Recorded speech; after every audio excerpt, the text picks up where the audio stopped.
नमस्कार, मैं हूं एसबी सिंह उजागर। रत्न शिखा टाइम्स पर आप देख रहे हैं फोकटिया चिंतन। कहानी में रोचकता बनाए रखने के लिए YouTube पर तैर रहे तमाम धारावाहिकों के फुटेज और Google से इमेजेस को लिया गया है। जिन चैनलों का हमने कंटेंट इस्तेमाल किया है उनके हम दिल से आभारी हैं। फोकटिया चिंतन। आर्यावर्त में बारिश का मौसम आ चुका था।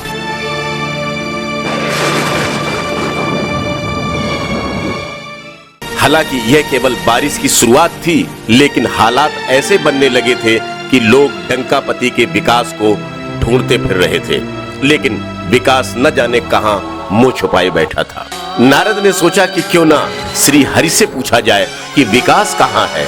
यह सोचकर वह साकेत धाम जा पहुंचे। नारद ने प्रणाम करके कहा, वाह प्रभु, आज तो आपके दर्शन हो गए। पिछली बार आपसे भेंट न होने पर बड़ी निराशा हुई थी। प्रभु बोले, आओ नारद, कहो क्या समाचार है। नारद बोले, प्रभु आप तो सर्वत्र ज्ञानी हैं, भला आपसे क्या छुपा है। ऐसी कौन सी बात है जो आप नहीं जानते। नारद की बात पर प्रभु कुछ बोलते इससे पहले ही माता लक्ष्मी ने कहा, पुत्र नारद, मैं काफी देर से इनसे आर्यावर्त का हाल पूछ रही थी, लेकिन तुम्हारे प्रभु कुछ बताते ही नहीं। अच्छा हुआ तुम आ गए। बताओ आर्यावर्त में क्या हो रहा है। मेरा प्रिय अवतारी पुत्र डंकापति कैसा है और उसका प्रिय विकास कहाँ है। नारद बोले, माता, विकास कहाँ है यह जानने के लिए ही मैं प्रभु के पास आया हूँ। हाँ, ताजा हाल में बताए दे रहा हूँ। पहले अयोध्या से शुरू करूं।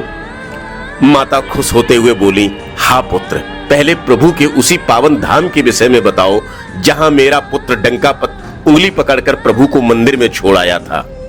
वहां तो बारिश की फुहारें पड़ रही होंगी। माता उत्साहित हो बोली, आह, कितना मनोरम दृश्य होगा अयोध्या में। नारद ने कहा, माता, मैं कुछ कहूं इससे पहले आप वहां का नजारा स्वयं अपनी आंखों से देख लीजिए। अयोध्या क्या अब राम भरोसे है? इस सवाल की वजह कुछ देर की बारिश के बाद अयोध्या से आती तस्वीरें, जहां राम पथ पर पानी भरा दिखा, जहां जन्मभूमि पथ पर पानी भरा नजर आया, जहां घरों में बारिश का पानी भर गया। यूं तो पानी हर शहर में भरता है जब बारिश आती है, लेकिन अयोध्या नगरी अलग है। अयोध्या में विकास का मॉडल बनाकर दिखाया गया। Video number 1। अयोध्या राम मंदिर की सुरक्षा में लगे पीएसी जवानों के कैंप में बारिश का पानी भर जाता। जवानों के खाने पीने का सामान पानी में तैरने लगता। कहा गया कि अयोध्या में तेज बारिश हुई और राम मंदिर की सुरक्षा में लगे पीएसी के जवानों के कैंप तक पानी भर गया। बाद में जवानों को दूसरी जगह कैंप करा दिया गया। Video number 2। अयोध्या के लोगों को इलाज देने वाले श्री राम चिकित्सालय की दीवारों पर अयोध्या धाम तो लिखना प्रशासन को याद रहा, लेकिन धाम में पानी से बचाने की व्यवस्था का काम तमाम करना भी ये याद रखे रहे। कभी तो कुछ देर की बारिश में कैसे अस्पताल में पानी भरने से बचाना है ये भूल गए और दस्तक देकर कहना जरूरी है कि राम भरोसे है अयोध्या। Video number 3। अयोध्या का जन्मभूमि पथ, जहां से श्रद्धालु जाते हैं, जिनके पैर पखारने का इंतजाम अयोध्या के माननीयों ने ऐसा कराया है कि पूछिए मत। थोड़ी देर की बारिश में मौसम को बेईमान बताकर यहाँ भी अयोध्या के करता धरता भले अपना हाथ खोले, लेकिन भूल को अयोध्या को लेकर चकाचौंध का वो दावा गया, जहाँ कुछ देर की बारिश में जन्मभूमि पथ बारिश के नाले युक्त पानी से लथपथ दिखता। Video number 4। अयोध्या में करोड़ों की लागत से बना वो राम पथ, जिसके ना जाने कितने वीडियो दिखा कर अयोध्या की कायाकल्प हो जाने का गुणगान कराया गया। और इसी अयोध्या को बदलने के नाम पर यहाँ के चंद अधिकारियों ने गुड बुक में खूब अपना नाम दर्ज कराया। माता वहां का दृश्य देखकर दहल उठी, बोली, ये अयोध्या है। नारद ने कहा, हाँ माते। माता बोली, पहले तो तुमने दूसरा वीडियो दिखाया था, वह पुराना वाला वीडियो चलाओ। नारद ने डंकापति के विकास मॉडल वाला वीडियो चला दिया। अयोध्या की पहली बड़ी प्रोजेक्ट है Ayodhya ring road project. Ring road आज के डेट में एक ट्रेंड सा बन चुका है। वो सभी एक बड़ा शहर ले लो आपको देखने को मिलेगा। इसका मुख्य कारण यह भी है कि इससे शहर का विस्तार होता है, ट्रैफिक से निजात पाने में आसानी होती है और इसी के आधार पर हाथमाला परियोजना के तहत इस रिंग रोड को प्रपोज किया, जिसे नितिन गडकरी द्वारा अपनी महत्वाकांक्षी प्रोजेक्ट के रूप में बनाने की तैयारी शुरू कर दी है, जिसके लिए डीपीआर तैयार करने का काम चल रहा है। यह शहर के बाहरी हिस्से सरयू पार, गोंडा और बस्ती जिले के तकरीबन 37 गाँव से होकर गुजरेगी, जिनमें से 20 हेक्टेयर जमीन का अधिग्रहण किया जाना। माता बोली, दोनों वीडियो एक साथ चलाओ, मुझे कुछ झोल लग रहा है। नारद ने कहा, यह लीजिए। स्क्रीन पर दोनों वीडियो एक साथ चलने लगे। सभी राम भक्त, आप सबको प्रणाम, आप सबको राम राम। आज हमारे राम आ गए हैं। सदियों की प्रतीक्षा के बाद हमारे राम आ गए हैं। मेरा शरीर अभी भी स्पंदित है, चित्त अभी भी उस पल में लीन है। हमारे राम लला अब टेंट में नहीं रहेंगे।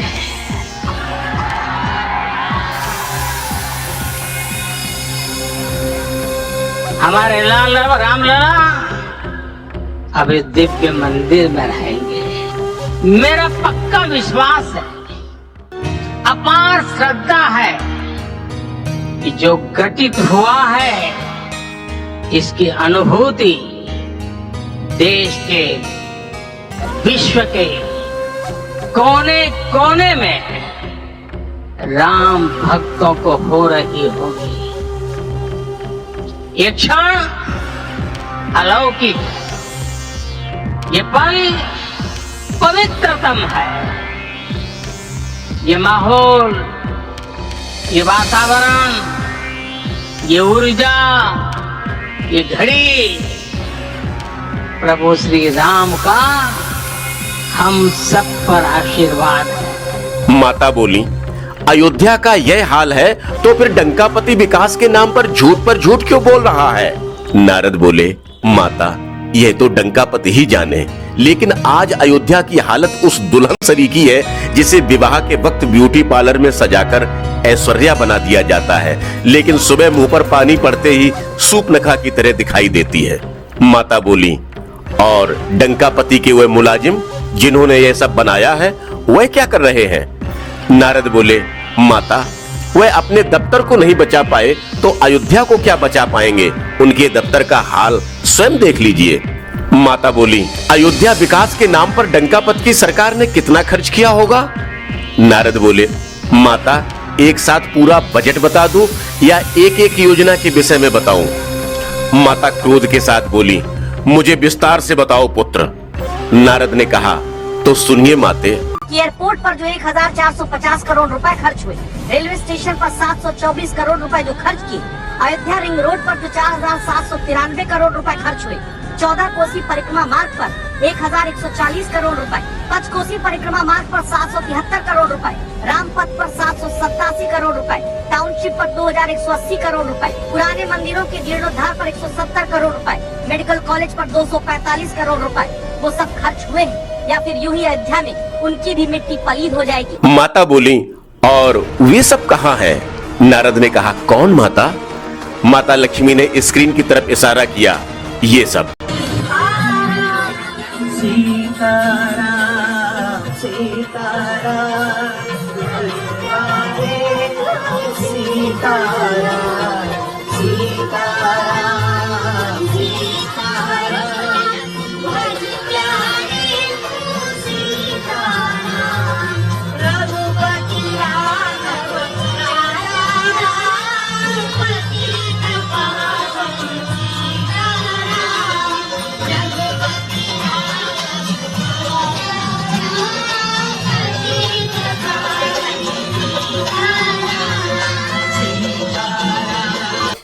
नारद बोले, सब डंकापति की जय जयकार कर रहे हैं। माता बोली, जय जयकार कर रहे हैं? नारद ने कहा, हाँ माता, जय जयकार कर रहे हैं, और जो जय जयकार नहीं करता उसका यह हाल होता है।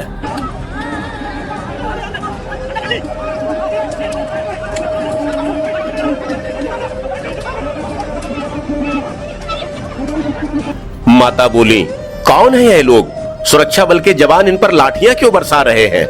नारद बोले, माता, यह वह लोग हैं जो डंकापति की जय जयकार नहीं कर रहे, उनसे विकास का पता पूछ रहे हैं, इसलिए उन पर लाठियां बरसाई जा रही हैं। माता बोली, पुत्र, यह तो पेपर लीक का विरोध करने वाले लोग लग रहे हैं। नारद बोले, हाँ माता, वही है। बेवकूफ है ये लोग, लाठियां खा रहे हैं। अरे जब पूरा देश लीक कर रहा है, उसकी डंकापति को परवाह नहीं, तो पेपर लीक कौन सी बड़ी बात हो गई? माता थोड़ा संभलते हुए बोली, पूरा देश लीक कर रहा है? क्या अयोध्या के अलावा भी? नारद बोले, हाँ माता, यह दिल्ली एयरपोर्ट है। यहाँ टर्मिनल की एक छत पर पानी भर जाने से छत फट गई।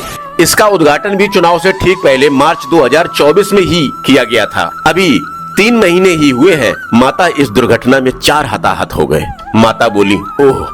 नारद ने आगे कहा, यह जबलपुर एयरपोर्ट का हाल है। इसकी छत आकर गिरी। गाड़ी का हाल आप देख लीजिए, जो इसमें बैठा था उसके विषय में क्या कहूँ। माता बोली, और वह अटल सेतु, उसको लेकर उजागर का अखबार कुछ लिख रहा था। उजागर का नाम सुनकर नारद का मुंह कसैला हो गया। बोले, माता, फिर आप उजागर को लेकर आ गई। इतनी सच्चाई से मैं आपको न्यूज बता रहा हूँ, आपको मुझ पर यकीन नहीं है। हर बरसात में खुद उजागर के घर की छत टपकती है। माता, आज तक वह उसे ठीक नहीं करवा पाया। बारिश के पानी से बचने के लिए वह अपना बोरिया बिस्तर लपेटने में लगा होगा। कहाँ आपको अच्छे और सच्चे समाचार दे पाएगा। नारद की उजागर के प्रति ईर्ष्या देख माता मुस्कुराई, बोली, अच्छा, नहीं लेती उजागर का नाम, तुम अपनी बात कहो। नारद बोले, माता, 18,000 करोड़ की लागत से बना था अटल सेतु। यह मुंबई को नवी मुंबई से जोड़ता था। डंकापति ने इस सेतु का भी जोरदार डंका बजाया था, लेकिन 6 महीने में ही पुल की सड़क में दरार आ गई। अटल सेतु विकसित भारत की तस्वीर है। देखेगा, घबराना नहीं। और 18,000 करोड़ की लागत से बने देश के सबसे बड़े ब्रिज में दरारें पड़ने से हड़कंप मच गया है। इसका उद्घाटन अभी 6 महीने पहले ही हुआ था। मुंबई को नवी मुंबई से जोड़ने वाली अटल सेतु का शुभारंभ 12 जनवरी को प्रधानमंत्री मोदी ने किया था। अटल सेतु इसी भावना का प्रतिबिंब है। अपने प्रिय पुत्र डंकापति के लिए सभी नकारात्मक समाचार देखकर लक्ष्मी थोड़ा दुखी हो गई। बोली, पड़ोसी देशों के क्या हाल है? वह तो डंकापति से थरथर कांप रहे होंगे। नारद बोले, किस पड़ोसी देश का हाल सुनाऊं माता? चीन के विषय में बताऊं? माता बोली, हाँ बताओ, लेकिन बिल्कुल ताजा बताना, सुना सुनाया और पुराना नहीं। नारद बोले, माता, एकदम ताजा लीजिए। चीन ने पहाड़ और झील समेत अरुणाचल प्रदेश की 30 जगहों के नाम बदल डाले। माता बोली, भक्त क्या कर रहे हैं? नारद बोले, भक्ति जो पहले कर रहे थे सोशल मीडिया पर लिख रहे हैं। देखिए क्या लिखा है। आज मंदिर की छत टपकने लगी तो कुछ लोग चिंता में दुबले हुए जा रहे हैं। प्रभु जब टेंट में टपकते त्रिपाल में थे तब कभी चिंता नहीं हुई उन दोगलों को। माता बोली, ये तो रही भक्तों की बात, जो भक्त नहीं है वह क्या लिख रहे हैं? नारद बोले, माता, डंकापति से जो सवाल पूछते हैं उन्हें भक्त लोग चमचा बुलाते हैं। वह भी सोशल मीडिया पर लोगों के लिए अपील लिख रहे हैं। ये देखिए, सर्वसाधारण को सूचित किया जाता है कि पिछले कुछ सालों से 400 बार सम्राट ने जितने पुल, सड़क आदि का चुनावी उद्घाटन किया है, बरसात में उनके उपयोग से बचे, जनहित में जारी। माता खामोश हो गईं। फिर प्रभु की तरफ घूरते हुए बोली, आप कुछ नहीं कह रहे स्वामी? प्रभु उसी मोहक मुस्कान के साथ बोले, हे देवी, तुम्हारे पुत्र डंकापति ने खुद के इतने ऊंचे ऊंचे होर्डिंग्स लगवाए, उसे लगने लगा कि वह बहुत ऊंचा हो गया है। तुमने स्वयं देखा, उसने खुद को बड़ा और मुझे छोटा दिखाकर अपनी उंगली पकड़ा दी। मेरे नाम पर झगड़ा किया गया, जनता में भ्रम फैलाया गया कि मैं त्रिपाल में पड़ा हूँ। मुझे त्रिपाल में डालने वाले कौन लोग थे? मेरे लिए नहीं, अपने राजनीतिक फायदे के लिए मंदिर बनाया। तुम बताओ, क्या वही मंदिर बना है? क्या मेरी स्थापना उसी जगह हुई है जहाँ के लिए इतना विवाद पैदा किया गया था? जिन्हें मंदिर में स्थापित किया गया है, क्या वह मैं हूँ? मैं आज भी वहीं कहीं रखा मिलूंगा। वह जो नई मूर्ति दिखाई जा रही है, दरअसल वह मैं हूं ही नहीं, वह तो डंकापति के मिथ्या गर्व का प्रतीक है। मैं तो आज भी अयोध्या की उन्हीं टूटी झोपड़ियों में हूं जिसे विकास ने अपने पैरों तले रौंद डाला। मैं बनारस की उन टूटी मूर्तियों के अक्स में हूं जिन्हें हर कोई श्रद्धा से प्रणाम करते हुए निकल जाता है।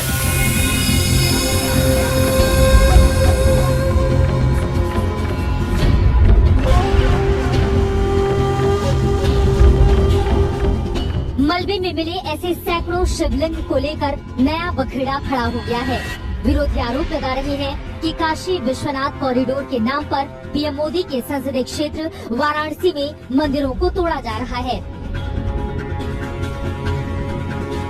वह सैकड़ों हजारों आस्था की भावनाओं में डूबी मूर्तियां जिन्हें हर आने जाने वाला प्रणाम करते हुए दुआ मांगते हुए निकल जाता था, लेकिन क्यूटो और वेटिकन सिटी बनाने के नाम पर हमारी नगरी के अस्तित्व को बुलडोजर से रौंद डाला गया।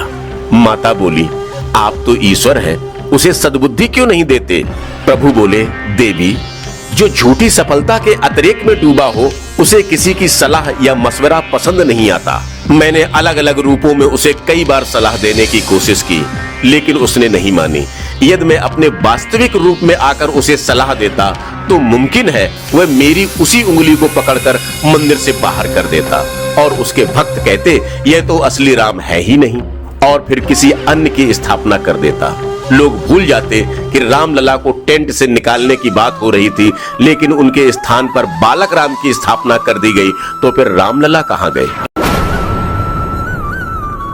वह आगे बोले, मैंने कई बार कहा मैं हर रूप में हूं। श्रद्धा और भक्त से पुकारे जाने वाले सभी नाम हमारे ही हैं। मैं ही राम हूं, मैं ही रामलला और मैं ही बालक राम। मैं ही उन सभी मूर्तियों में था जिन्हें क्यूटो और वेटिकन के नाम पर खंडित कर डाला गया। मैं ही स्वच्छ मन में बैठी आत्मा हूं और मैं ही वह परमात्मा जिसे लोग न जाने कहां कहां ढूंढते फिर रहे हैं। मैं कहां हूं? मैं ये भी पूछता हूं कि मैं कहां नहीं हूं। प्रभु की बात खत्म होते ही देव ऋषि नारद, माता लक्ष्मी और प्रभु ने एक दूसरे को बारी बारी से देखा। फिर जोरदार टंकापति के डंकी की गूंज सुनाई देने लगी। इति भुकटिया चिंतन।